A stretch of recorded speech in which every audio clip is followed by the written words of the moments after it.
महाभारत युद्ध के प्रमुख श्राप के बारे में जानेंगे। आज हम इस वीडियो में महाभारत युद्ध के चर्चित श्राप के बारे में जानेंगे। श्राप शब्द संस्कृत भाषा के श्राप का दूसरा नाम है। श्राप को उर्दू में बद्दुआ देना कहते हैं तथा अंग्रेजी में कर्स बोलते हैं। संपूर्ण महाभारत चमत्कार, रहस्य, वरदान और साप से भरा हुआ है। महाभारत के अंदर सैकड़ों साप और वरदान की कहानियां हैं, लेकिन आज हम आपको इस वीडियो के माध्यम से कुछ प्रमुख श्राप के बारे में बताएंगे जो बहुत ही चर्चित रहे हैं। तो आइए सबसे पहले हम पहले श्राप के बारे में बातें करते हैं। एक बार धू नामक वसु ने वशिष्ठ ऋषि की कामधेनु का हरण कर लिया। इस घटना से नाराज होकर वशिष्ठ ऋषि ने धू से कहा कि ऐसा काम तो मनुष्य करते हैं, लेकिन तुम 8 वसु मनुष्य हो जाओ। वशिष्ठ ऋषि की यह श्राप सुनकर वसु ने घबराकर उनसे प्रार्थना की तो उन्होंने कहा कि अन्य वसु तो वर्ष का अंत होने पर मेरे श्राप से छुटकारा पा जाएंगे, लेकिन इस धू को एक जन तक मनुष्य बनकर अपनी करनी का फल भोगना होगा। यह सुनकर वसुओं ने गंगा जी के पास जाकर गंगा माँ को वशिष्ठ ऋषि के द्वारा दिए गए श्राप को विस्तार से बताया और उनसे यह प्रार्थना की कि आप मृत्यु रूप में अवतार लेकर हमें गर्भ में धारण करें और ज्यों ही हम जन्म लें हमें पानी में डुबो दे। इस तरह हम जल्दी से सभी मुक्त हो जाएंगे। गंगा माता ने वसुओं के इस विनती को स्वीकार कर लिया और वे युक्ति पूर्वक शांतनु राजा की पत्नी बन गई तथा उनसे वचन भी ले लिया।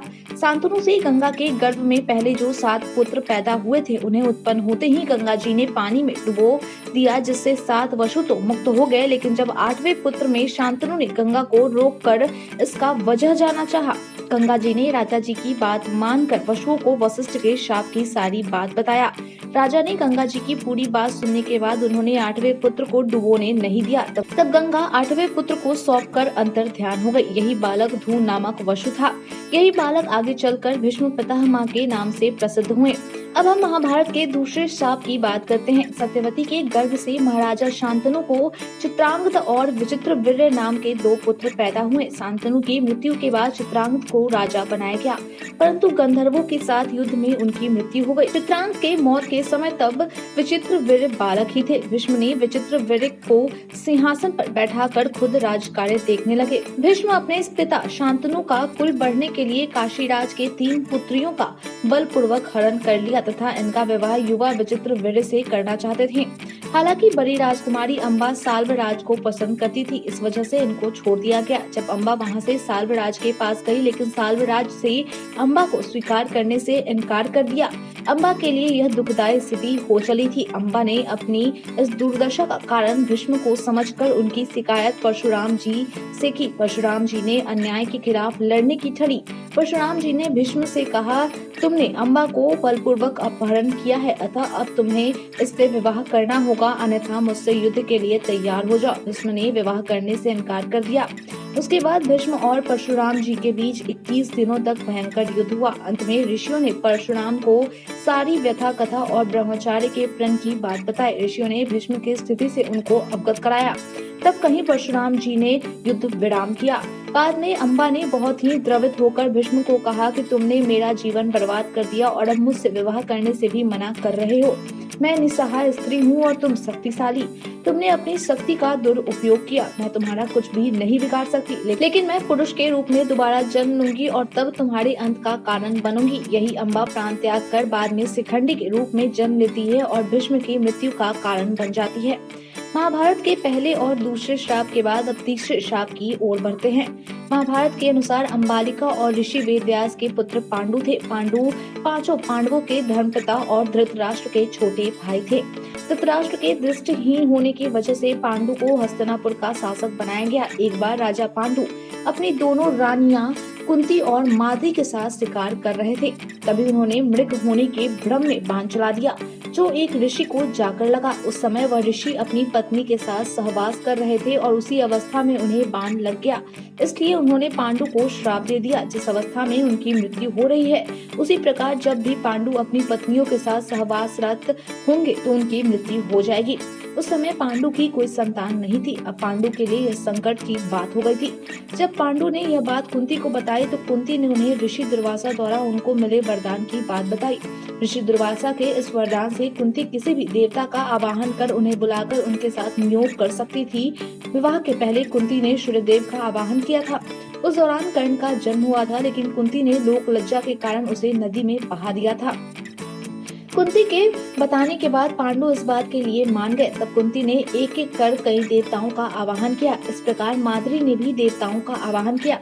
इस आवाहन से कुंती को 3 और माद्री को 2 पुत्र प्राप्त हुए, जिनमें युधिष्ठिर सबसे ज्येष्ठ थे। कुंती के अन्य पुत्र भीम और अर्जुन तथा माद्री के पुत्र नकुल व सहदेव थे।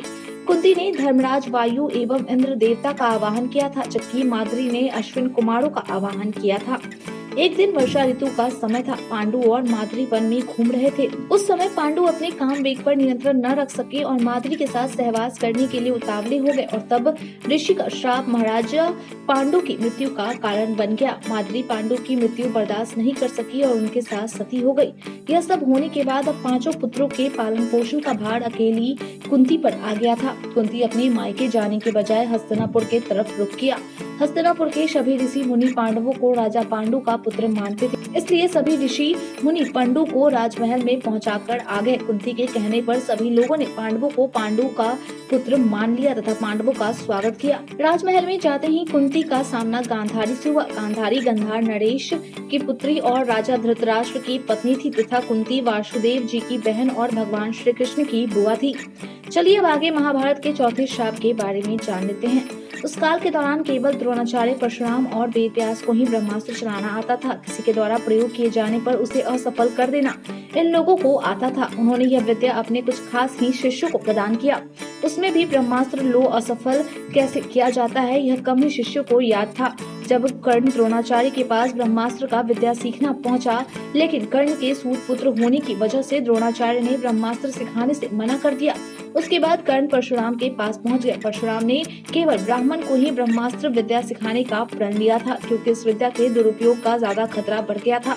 उस दौरान केवल तापस, कुशाग्र, विनम्र, ब्रह्मज्ञाता और विद्वान लोगों को ही ब्राह्मण कहा जाता था। कर्ण यह विद्या सीखना चाहता था, इसलिए उन्होंने खुद को परशुराम के सामने ब्राह्मण का पुत्र बताया। परशुराम ने ब्रह्मास्त्र के अलावा कर्ण का अन्य सभी अस्त्र शस्त्रों की शिक्षा दी थी। एक दिन जंगल में कहीं जाते हुए परशुराम जी को थकान महसूस हुई।